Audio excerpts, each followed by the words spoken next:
Hey guys, this is Lala Legacy and welcome back to Symphonic Rain. So let's jump right back in. I was afraid of imposing on Torta even more than I already did. This was actually something I suddenly realized yesterday, but it was undoubtedly why I could never get myself to ask. Hence, I picked my words carefully, so as not to probe her too much. I'm not really free, but there are more pressing matters to take care of, aren't there? I guess. Decide before I finish the sandwich. If you don't want to go, I'm going right home, Torta said as she picked up her final sandwich. Well then, what shall I do now? I'm pretty sure I have to go to the practice room.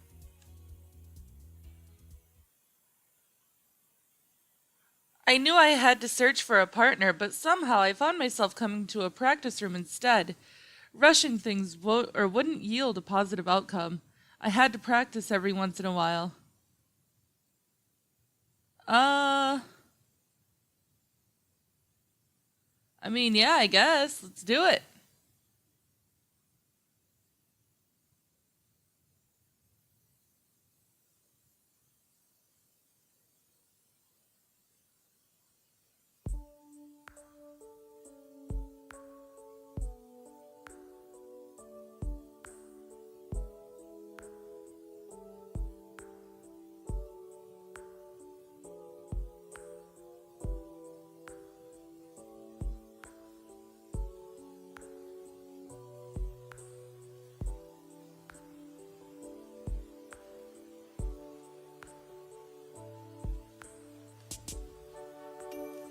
Shoot.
Whoops.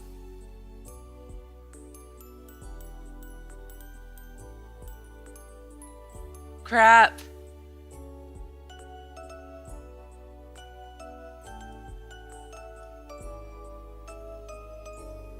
Ah.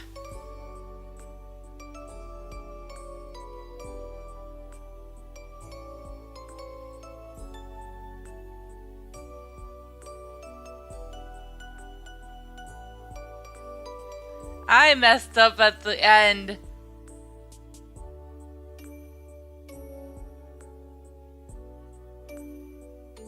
I was doing so well.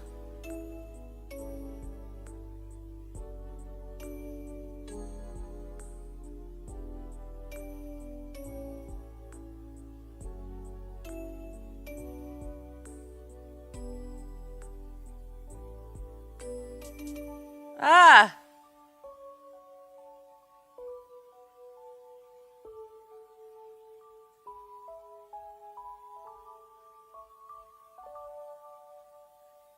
Dang it, I was doing so well.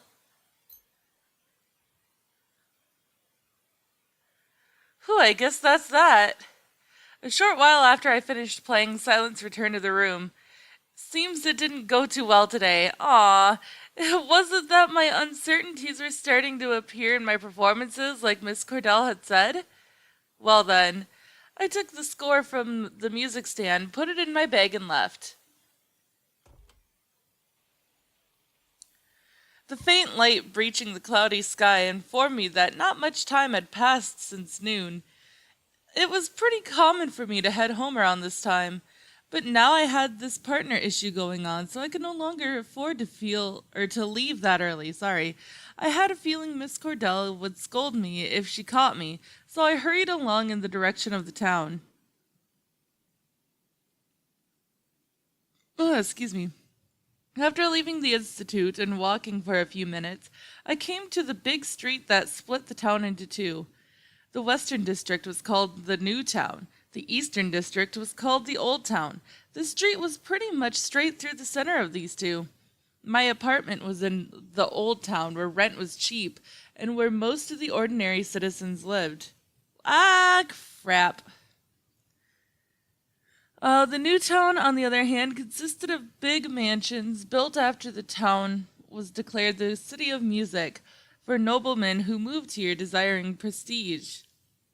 I never had much to do with the New Town, so I didn't know much else about it. After leaving the main street to the east, I arrived in familiar terrain, the Old Town. The sounds of children playing their instruments flowed from the windows of the houses. At night, one would probably be able to hear the singing and clattering of instruments of drunken adults. I walked carefully to make sure my footsteps didn't resound too loudly on the stone pavement as I concentrated my ears on the music flowing along with the rain. Okay, well, I guess that was that. I'm home. Welcome back. You're early today, I guess.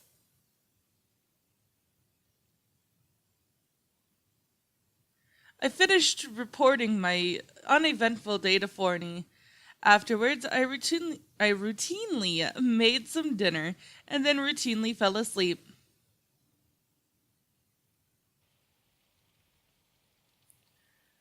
Okay, 30th of November.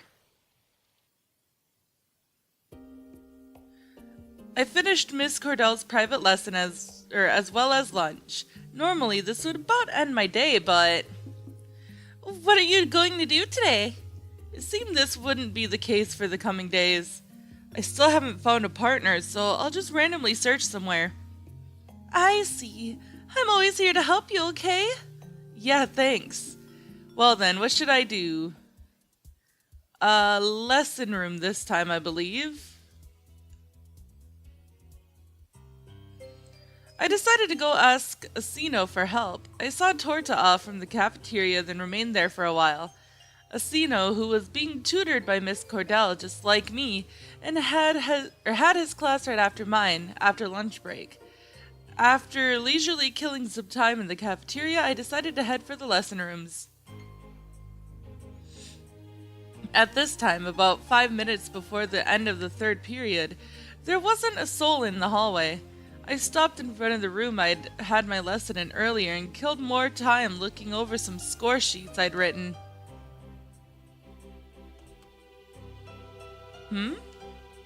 Upon hearing Asino's voice, I put away the sheets and raised my head. Chris, what's up? Well, something. How unusual. But it's not like you were waiting for me, right? Miss Cordell is still inside. Actually, I was waiting for you. Well, that's really unusual. One could say that, excluding Torta. Asino was my one and only friend. Even so, I didn't hang around with him around the clock, nor did I want to. We always met when one had business with the other, but if neither did, we could go without seeing each other for over a week. Apart from that, we still ran into each other by chance sometimes. When we did, we would go have lunch together, for instance. But today, I had a clear motive for meeting him. I kinda have a favor to ask you. Of me? Okay. If it's going to take long, let's go someplace where we can relax. Sure, let's talk while we're walking as well. In typical Asino style, he simply curved the edges of his lips in reply and started walking. Hello? Miss Cordell. Hello. Miss Cordell was leaning against the doorframe of the lesson room looking our way.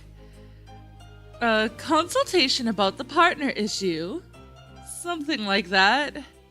What? You haven't found anyone either yet? Either? Neither of you have found anyone yet. She stated indifferently, showing neither anger nor forgiveness. I at least have a candidate. Please don't put me on the same level as him. You aren't the only one. Tortanita, right? Got a problem with that? Ah. Well, no, of course not. Crap. As far as I'm concerned, you're both in the same boat. Well, that's true, I guess. I know. That's why I decided to ask Casino for help, but with him in the same situation, I guess I can't expect much. Don't make blind assumptions.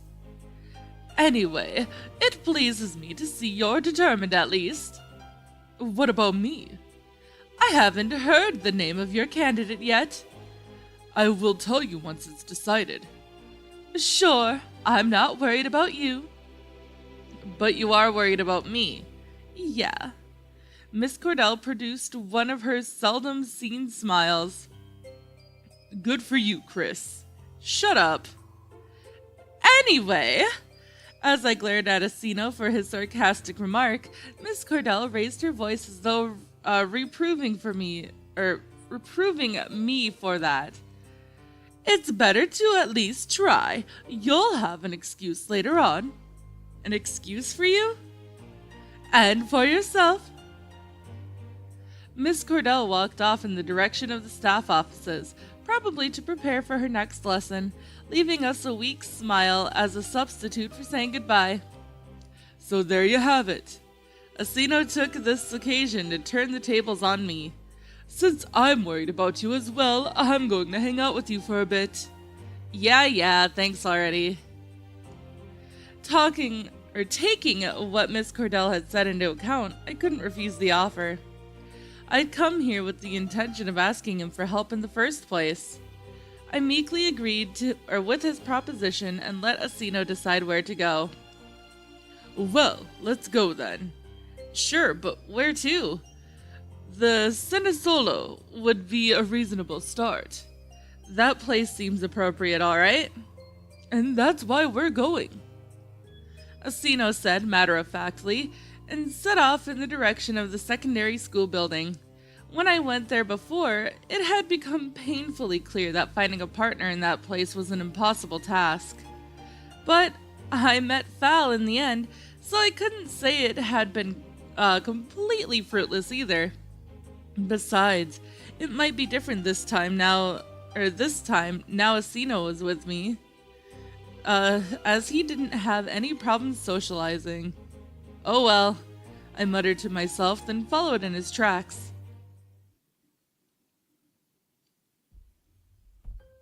The room was already occupied with what appeared to be seniors like us, in the middle of performing off the cuff. Seeing as freshmen and juniors still had classes around this time, this was likely the case. They took note of our entrance and promptly stopped performing. One of them called out to Asino. Hey, Asino, what's up? Nothing much. By the way, weren't you a vocalist? What are you talking about? I'm a pianist, obviously. Did you forget? It's because your voice sounded as captivating as your appearance to me. Although I doubted she took that too seriously, the girl smiled and let his mistake slide. All I could do was stand by the wall and watch Asino chat people up like that. Although he was a fortellist, he once told me that he had originally wanted to become a poet. That might explain why he could say such nauseating stuff without so much as flinching. The people around him didn't seem to mind much, so it might have been a talent of sorts. Do you think many vocalists will come today? My friends said they'd come over later. Why, you still don't have a partner? Regretfully, no. But then, I'm not the one on a hunt today. Is that so? Yeah, but anyway, I suppose we'll stick around until those girls arrive. Asino waved and bid the girl farewell, then came walking my way. Hey, Chris, where's your motivation? You tell me. What did we come here for again? To search, right? Well, whatever. Nothing we could do until those vocalists arrive.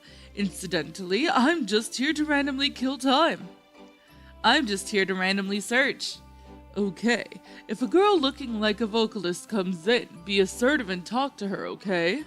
I'll try. I leaned against the wall and idly scanned the room. More and more people arrived with time. This place seemed to fulfill its role of stimulating students to socialize all right. Huh, is that so? The voice of Asino frivolously talking to female students sounded very distant to me. Despite talking to them so familiarly, he once told me that he didn't even remember the names of most of them. I wasn't quite sure whether I should be amazed by that or not. As for me, I didn't have a knack for addressing people I had never met before, and even less so for being addressed by them. At present, no one seemed curious enough to talk to me, making me wonder if people realize this fact just by looking. Chris, being a wallflower doesn't suit you. What? The one person who had been curious enough to talk to me in the past addressed me with the same phrases back then. Although I felt a bit of nostalgia, I still thought it was kind of creepy. How about telling that to one of the girls? Nah, I've grown bored of that. So now you're talking up guys? Exactly. Asino stared in apparent jest. His face turned serious after that. What do you want to do today? I had you take me here, but I think places like these aren't really suited for me after all. Guess you're right. Want to leave? You're quick to agree, are you sure? Yeah, anyway, let's go outside for now. Got it. I closed the door and walked off with Asino. What was that about me being quick to agree? Oh, you seem to be having fun, so I figured you wouldn't want to go. I didn't come here for myself today. Well, sorry. Don't worry about it. But I never seriously searched. You searched a little, didn't you? I suppose. If you could call deciding that someone is no good just by looking at their face searching, then sure, I searched a little. Right. Besides, that place doesn't serve people of your kind. Of my kind? In various ways, personally and musically. Yeah, I feel that way as well. The two of us walked around school for a bit, but nothing came out of it. Right after we left the campus grounds, I stopped in my tracks. Asino gallantly walked on through the mist-like rain. I frowned. Asino casually turned around and said, Hurry up, nothing strange about rain, is there? I know, I just don't really like getting drenched. Even so, you'll be the center of attention once you raise an umbrella, you know. I know, though there's probably just something wrong with people around me who consider umbrellas uncool. Those are just kids, right? I guess. As I caught up to Asino with the short dash, she continued, When push comes to shove, you can just partner with Tortunita. We did what we could for today. I guess. I didn't really feel like doing that. On the other hand, it was a bad idea to put too much anticipation into this person Miss Cordell was going to arrange for me as well. What's wrong? Asino let out a seemingly unintentional sigh, perhaps due to the red in the conversation. I guess I'm a little tired. I see. Sorry for wasting your time today. Like I said, don't worry about it. You said that they didn't suit me earlier, didn't you? You mean the girls? Yeah, but, they don't suit you either, do they? Who do? Girls whose names you don't even remember. Isn't that what wore you out? Nah, everyone is just having fun. Doesn't that everyone include you? Are you jealous? What? Of the girls? I have no idea how you came to that conclusion. You're so cute, Chris. As he said those ridiculous things to me, he patted my head for some reason. Hey. Okay. Wanna go home? I'm going home no matter what you say.